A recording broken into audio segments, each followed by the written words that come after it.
Bienvenue sur votre chronique d'El Condor du 24 septembre 2025. Chaque saison des pluies, Touba revit la récurrente séquence des inondations, mais cette hivernage 2025, la ville sainte a connu une situation sans précédent. Des quartiers entiers engloutis, des familles déplacées, des foyers perdus, une scène douloureuse pour les habitants et un paradoxe historique pour Touba. Si l'on interroge l'histoire, l'un des plus grands défis de la cité reste le manque d'eau. Qui ne se souvient pas du discours mémorable du troisième khalife général des Mourides, Serigne Cheikh Abdou Lahad Mbacké, appelant à résoudre la soif qui accablait la ville. Aujourd'hui, le scénario est tout autre. L'eau est là, mais elle submerge la ville sainte. Face à ce paradoxe, Touba a deux choix. Continuer à subir ou transformer cette difficulté en opportunité. Personnellement, je crois fermement à la seconde option. Touba peut et doit saisir cette épreuve pour bâtir un avenir plus résilient et plus moderne. Cette situation, aussi dramatique soit-elle, pourrait être transformée en levier de développement. Les inondations que connaît la ville sainte ne sont seulement pas le fruit de la nature, elles sont aussi la conséquence directe de plusieurs facteurs humains et structurels, notamment une urbanisation galopante et non maîtrisée, la pression démographique,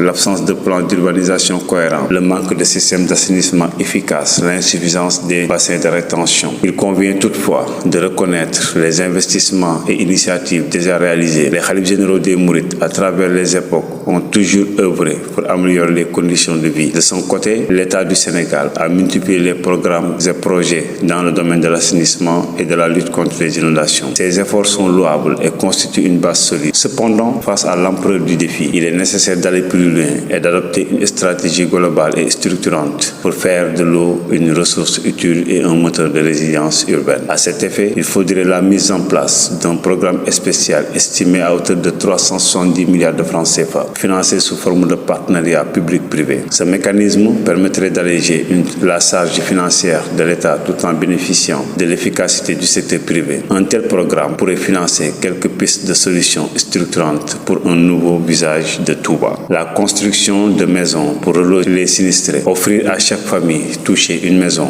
Il est important que la population de Touba comprenne qu'avec les changements climatiques actuels, certaines zones d'habitation ne peuvent plus perdurer. La création de lacs artificiels, non seulement pour faciliter l'assainissement, mais aussi pour constituer des réserves d'eau utiles à l'agriculture, à l'élevage et même à la vie sociale. La mise en place de bassins de rétention dans les zones stratégiques de la ville afin de maîtriser et réguler les eaux pluviales. L'aménagement d'autoponts modernes surplombants sert là pour fluidifier la circulation et donner une image urbanistique ambitieuse à la ville sainte. En effet, Touba est confronté à un paradoxe. Autrefois menacée par le manque d'eau, elle subit aujourd'hui les conséquences de son excès. Comme le dit l'adage, toute crise est une opportunité. Avec une vision claire, des projets structurants et une volonté collective, la ville sainte peut transformer cette épreuve en tremplin pour devenir un modèle de résilience et de modernité. Toutefois, il me plaît de rappeler que Touba a déjà prouvé à travers son histoire et sa spiritualité qu'elle est capable de surmonter les épreuves les plus rudes.